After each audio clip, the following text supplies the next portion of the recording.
व्यवस्था के 73,000 करोड़ रुपए बचाने का रहस्य कोई नई चमत्कारिक दवा या कोई महंगी सर्जरी नहीं, बल्कि 5,000 साल पुरानी सांस लेने की एक तकनीक हो। ये सुनकर किसी को भी हैरानी हो सकती है, लेकिन आज के हमारे इस गहन विश्लेषण में हम इसी चौंकाने वाले सच से पर्दा उठाने वाले हैं। बिल्कुल। और आज हम जिस स्रोत पर चर्चा कर रहे हैं वो है अंतर्राष्ट्रीय योग दिवस 2026 की एक बहुत ही विस्तृत रिपोर्ट।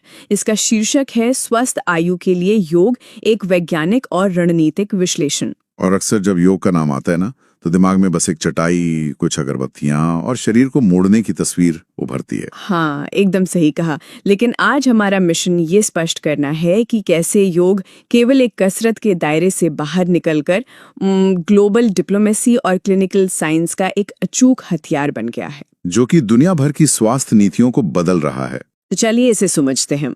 और मेरा मानना है कि इस विषय को विस्तार से और क्रमानुसार समझना बहुत जरूरी है। तो साल 2026 के इस मुकाम तक पहुंचने की असल शुरुआत कहाँ से हुई? इस पूरी कहानी को क्रमानुसार समझने के लिए हमें एक दशक से भी ज्यादा पीछे 2014 में चलना होगा। 27 सितंबर 2014 का वो दिन वैश्विक कूटनीति का एक बहुत बड़ा टर्निंग पॉइंट था।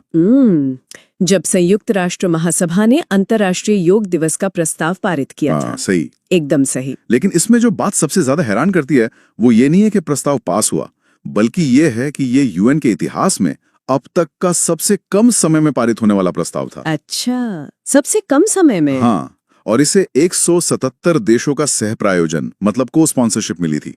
अब देखिए, कूटनीति की दुनिया में जहां देश छोटी छोटी बातों पर सहमत नहीं हो पाते, वहां बिना राजनीतिक बहस के 177 देशों का एक साथ आना चमत्कारी था। ये तो वाकई एक बहुत बड़ा कूटनीतिक दांव था। लेकिन मेरे मन में ना हमेशा से एक सवाल रहा है, आखिर 21 जून की तारीख ही क्यों? हाँ, ये सवाल बहुत लोग पूछते हैं। मतलब साल में 365 दिन होते हैं, तो क्या इस तारीख के पीछे कोई विज्ञान है या बस ऐसे ही कोई रैंडम चुनाव था? नहीं, ये बिल्कुल रैंडम नहीं था। इस तारीख के पीछे खगोल विज्ञान और प्राचीन मान्यताओं का बहुत सटीक गणित है। 21 जून को उत्तरी गोलार्ध में समर सॉल्स्टिस यानी ग्रीष्म संक्रांति होती है। ओहो, मतलब साल का सबसे लंबा दिन, जब सूर्य की किरणें सबसे ज्यादा समय तक रहती हैं। बिल्कुल, और भारतीय परंपरा के अनुसार ये दक्षिणायन का प्रारंभ है। आध्यात्मिक विज्ञान मानता है कि इस समय ब्रह्मांडीय ऊर्जा का प्रवाह ऐसा होता है जो अभ्यास के लिए सबसे अनुकूल है। और शायद इसीलिए एक पौराणिक मान्यता भी है कि इसी समय आदि योगी ने सप्तर्षियों को योग का ज्ञान दिया था। हाँ, तो अगर हम इसे बड़ी तस्वीर से जोड़ें तो ये सिर्फ एक सांस्कृतिक उत्सव नहीं है, ये भारत की सॉफ्ट पावर का उदय है जो वन वर्ल्ड वन हेल्थ के सिद्धांत को सच कर रहा है। मतलब कूटनीति और ब्रह्मांड विज्ञान का एक मास्टर स्ट्रोक। चलिए अब 2014 की उस शुरुआत से थोड़ा आगे बढ़ते हैं, 2026 की रिपोर्ट पर आते हैं। हाँ, जो कि आज का हमारा मुख्य विषय है। रिपोर्ट में हर जगह स्वस्थ आयु या हेल्दी एजिंग की बात की गई है, तो आज इसका व्यावहारिक लक्ष्य क्या है? इसका जवाब ना आधुनिक चिकित्सा विज्ञान के सबसे बड़े पैराडाइम शिफ्ट में छुपा है। मतलब सोचने के तरीके में जो बदलाव आया है। वो कैसे? देखिए, मेडिकल साइंस ने लाइफ स्पैन तो बढ़ा दिया है, पर डेटा बताता है कि अगर कोई इंसान 85 साल जीता है तो उसका 70% हिस्सा ही सक्रिय रहता है, बाकी 30% हिस्सा बीमारियों में कटता है। तो अब विज्ञान का लक्ष्य सिर्फ लाइफ स्पैन बढ़ाना नहीं बल्कि हेल्थ स्पैन बढ़ाना है। बिल्कुल सही, रोग मुक्त और सक्रिय जीवन। इसे समझने के लिए मैं एक विंटेज कार का उदाहरण सोच रही हूँ। ये तो ऐसा है कि हमने कार को 100 साल तक गैरेज में खड़ा तो रखा, पर जब सड़क पर निकाली तो इंजन सीज हो गया। क्या बात है, ये एनालॉजी एकदम सटीक है। हम नहीं चाहते कि इंसान सिर्फ जिंदा रहें, हम चाहते हैं कि वो बिना ब्रेकडाउन के दौड़े। हाँ, और जब इंजन सीज होता है तो सिर्फ उस इंसान को तकलीफ नहीं होती, पूरी अर्थव्यवस्था पर असर पड़ता है। रिपोर्ट में जो भारत की सिल्वर इकोनॉमी का आंकड़ा है ना, 7,30,000 करोड़ रुपए, वाकई आंखें खोलने वाला है। एक मिनट, मतलब 7,30,000 करोड़ रुपए सिर्फ बुजुर्गों की देखभाल पर खर्च हो रहे। जी हाँ, और इसमें सिर्फ दवाइयाँ नहीं है, नर्सिंग केयर, घर में बदलाव और वो छिपा हुआ खर्च भी है जब परिवार वालों को नौकरी छोड़कर देखभाल करनी पड़ती है। तो जब योग के जरिए वृद्धजन आत्मनिर्भर बनते हैं तो सार्वजनिक स्वास्थ्य प्रणाली पर पड़ने वाला ये भारी बोझ सीधा कम होने लगता है। एकदम, ये सिर्फ स्वास्थ्य नीति नहीं, बहुत बड़ा आर्थिक बचाव है। ये तो कमाल का नजरिया है। लेकिन मैं यहाँ थोड़ी डेविल्स एडवोकेट बनना चाहूंगी। नीतियां और अर्थशास्त्र तब तक काम नहीं करते जब तक पीछे ठोस विज्ञान न हो। मैं समझ रहा हूँ आपका इशारा किस तरफ है। हाँ, मतलब रिपोर्ट में जो पबमेड पर पब्लिश्ड 1207 रिसर्च पेपर्स का जिक्र है, क्या वो सच में कठोर विज्ञान है या बस लोगों से पूछ लिया गया कि योग करके कैसा लग रहा है? ये बहुत जरूरी सवाल है। अक्सर लोग इसे बस एक फील गुड फैक्टर मानते हैं, लेकिन रिपोर्ट में जो क्लिनिकल डेटा है वो पूरी तरह से मापा जा सकने वाला विज्ञान है। तो इसे क्रमानुसार समझाएं। सबसे पहले दिमागी स्वास्थ्य की बात करते हैं, क्योंकि वृद्धावस्था में याददाश्त खोने का बहुत डर होता है। हाँ, इसके लिए हठ योग का असर नापने के लिए हेजेस जी स्कोर का उपयोग किया गया है। ये कोई सर्वे नहीं है, सांख्यिकी का बेहद कठोर पैमाना है। तो ये हेजेस जी स्कोर आम भाषा में है क्या? आसान शब्दों में, अगर ये स्कोर 0.2 है तो असर मामूली है, 0.8 है तो बहुत बड़ा असर माना जाता है। लेकिन ध्यान यानी अटेंशन सुधारने में हठ योग का स्कोर 1.35 दर्ज हुआ है। 1.35? ये तो बहुत ज्यादा है। और तार्किक क्षमता यानी रीजनिंग में तो ये 1.82 है। मेडिकल साइंस में इसे चमत्कार माना जाता है, जैसे किसी एथलीट की स्पीड रातों रात दोगुनी हो जाए। 1.82 तो सच में हैरान करने वाला है। लेकिन शरीर के अंदर ऐसा क्या हो रहा है जो उम्रदराज दिमाग की स्पीड बढ़ा रहा है? इसके पीछे है न्यूरोप्लास्टिसिटी, मतलब दिमाग के न्यूरॉन्स की नए कनेक्शन बनाने की क्षमता, जो उम्र के साथ कम हो जाती है ना? हाँ, पर योगासन करते समय संतुलन बनाना, सांसें नियंत्रित करना और दिमाग को वर्तमान पर केंद्रित करना, ये कॉम्प्लेक्स मल्टीटास्किंग दिमाग के लिए हाई इंटेंसिटी वर्कआउट बन जाता है। अच्छा, तो नए न्यूरल रास्ते बनने लगते हैं। पर बुढ़ापे में एक और समस्या होती है, शारीरिक अस्थिरता यानी गिरने का डर। इस पर विज्ञान क्या कहता है? इस पर जो डेटा है वो जीवन रक्षक है। इसके लिए बर्ग बैलेंस स्केल या BBS का इस्तेमाल हुआ, जो संतुलन नापता है। तो इसमें क्या सुधार दिखा? योग से पहले बुजुर्गों का औसत स्कोर 43.48 था, जो योग के बाद बढ़कर 49.88 हो गया। ये बहुत सुरक्षित उछाल है। और शायद एक डर सूचकांक भी था ना, FES? हाँ, फॉल्स एफिकेसी स्केल, क्योंकि कई बार इंसान कमजोरी से ज्यादा डर के कारण गिरता है। ओह, मतलब घबराकर गलत कदम रख देना। बिल्कुल। योग के बाद ये डर का सूचकांक 41.35 से सीधे 32.81 पर आ गया। जब डर निकल जाता है तो फ्रैक्चर की दर में भारी गिरावट आती है। ये सुनकर तो रोंगटे खड़े हो रहे हैं। लेकिन मैं इसके मैकेनिज्म को और गहराई से समझना चाहती हूँ। ये गहरी सांसें हमारे नर्वस सिस्टम को कैसे प्रभावित कर रही हैं? यही तो सबसे दिलचस्प हिस्सा है। चलिए स्वायत्त तंत्रिका तंत्र से शुरू करते हैं। योग का सबसे गहरा असर हमारी वेगस नर्व पर होता है। वेगस नर्व, ये तो शायद दिमाग को शरीर से जोड़ने वाला हाईवे है ना? एकदम सही। जब हम तनाव में होते हैं तो शरीर फाइट या फ्लाइट मोड में होता है, लेकिन योग में जब हम डायफ्राम से गहरी सांस लेते हैं तो वो वेगस नर्व की मसाज करता है। अच्छा, मतलब एक फिजिकल मसाज। हाँ, और ये दिमाग को सिग्नल भेजता है कि सब सुरक्षित है, रिलैक्स हो जाओ। तब शरीर एसिटाइल कोलिन छोड़ता है, जो हृदय गति शांत करता है। मतलब हम सिर्फ सांस लेकर अपनी नसों को हैक कर रहे हैं। और हार्मोन्स या ब्लड शुगर का क्या?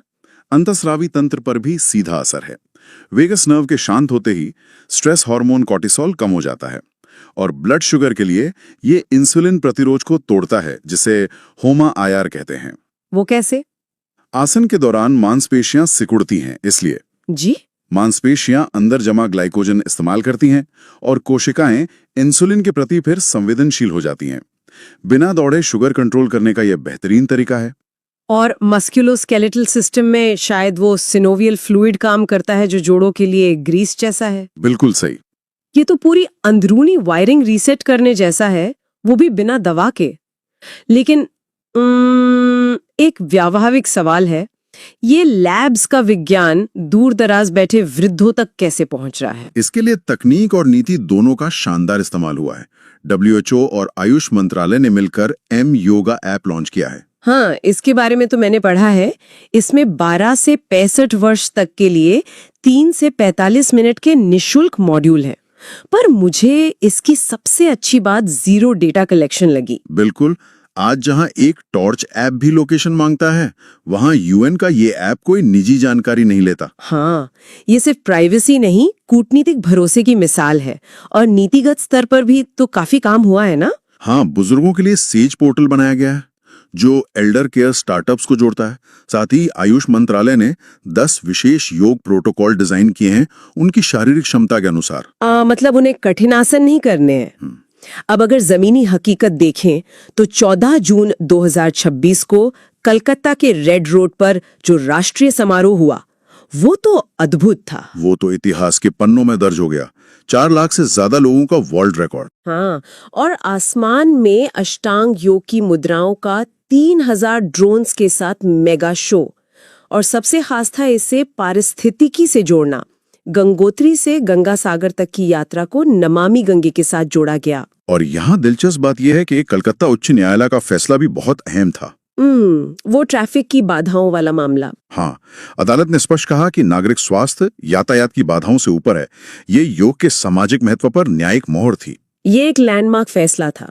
लेकिन समाज से मुझे एक शिकायत भी है। जब कोई चीज इतनी ग्लोबल होती है तो कुछ विकृतियां आती हैं। आप व्यवसायीकरण की बात कर रही हैं? हाँ, सोशल मीडिया पर योग बस कठिन शारीरिक मुद्राएं बनकर रह गया है। एक 75 साल के बुजुर्ग को तो लगेगा कि उसका शरीर बेकार है, ये असुरक्षा पैदा करता है। आपकी चिंता एकदम जायज है और रिपोर्ट भी इस भ्रांति को तोड़ती है। इसे समझने के लिए हमें भर्तृहरि नीति शतक को देखना होगा। उसमें क्या कहा गया है? उसमें स्पष्ट है कि योग शारीरिक प्रदर्शन नहीं है। इसका मूल आधार मानसिक शांति और सुलभता है। मतलब एक्सेसिबिलिटी। हाँ, अगर एक 80 साल का बुजुर्ग व्हीलचेयर पर बैठकर अपनी सांसों पर ध्यान दे रहा है तो वो भी उसी योग अवस्था में है जिसमें कोई युवा शीर्षासन कर रहा हो। ये बात कितनी सुकून देने वाली है। योग कोई प्रतियोगिता नहीं है। खैर, इस पूरी क्रमानुसार चर्चा के बाद अब आगे क्या? रिपोर्ट में भविष्य के लिए क्या रणनीतिक अनुशंसाएं हैं? 3 बहुत ठोस सिफारिशें हैं। पहली, स्वास्थ्य बीमा में योग को निवारक चिकित्सा के रूप में अनिवार्य करना। अच्छा, मतलब अगर कोई योग कक्षाओं में जाता है तो उसे हेल्थ इंश्योरेंस प्रीमियम में छूट मिलेगी? बिल्कुल। जब जिम के लिए इंसेंटिव मिल सकता है तो योग के लिए क्यों नहीं? दूसरी सिफारिश Ayush health and wellness centre के माध्यम से इसके ग्रामीण विस्तार की है, ताकि गांव के अंतिम छोर तक वो 10 विशेष योग प्रोटोकॉल पहुंच सकें। एकदम। और तीसरी है सेज पोर्टल का विस्तार, ताकि नवाचार करने वाले स्टार्टअप्स को और वित्तीय प्रोत्साहन मिल सके। अगर हम इस पूरे विश्लेषण को समेटे तो 2026 के योग दिवस ने ये सिद्ध कर दिया है कि योग अब सिर्फ व्यायाम नहीं रहा। ये वृद्धावस्था में गरिमापूर्ण जीवन जीने की प्रमाणित वैज्ञानिक कला बन चुका है। बिल्कुल, प्रज्ञा और विज्ञान का एक बहुत ही सफल संश्लेषण। प्राचीन ज्ञान और आधुनिक साक्ष्यों का ये मिलन आने वाली पीढ़ियों का स्थायी मार्ग प्रशस्त करेगा। क्या शानदार सफर रहा ये सब समझने का। और इसी के साथ हम इस गहन विश्लेषण के अंत पर आते हैं। लेकिन जाने से पहले एक विचार है जो मेरे दिमाग में घूम रहा है। वो क्या है? देखिए, आज जब पबमेड का डेटा, हेजेस जी स्कोर या वेगस नर्व के साक्ष्य उसी बात पर मुहर लगा रहे हैं जो हमारे ऋषियों ने हजारों साल पहले बिना प्रयोगशाला के समझ ली थी। हाँ, ये तो है। तो जरा सोचिए, हमारी संस्कृति में ऐसी और कौन सी दैनिक आदतें या परंपराएं छुपी हैं जिन्हें हम शायद पुरानापन मान रहे? कौन जाने वो बस एक वैज्ञानिक मुहर का इंतजार कर रही हो ताकि हमारे इस आधुनिक जीवन को बचा सके। बहुत ही गहरा सवाल है ये सोचने के लिए। विश्लेषण यहीं समाप्त होता है। हमेशा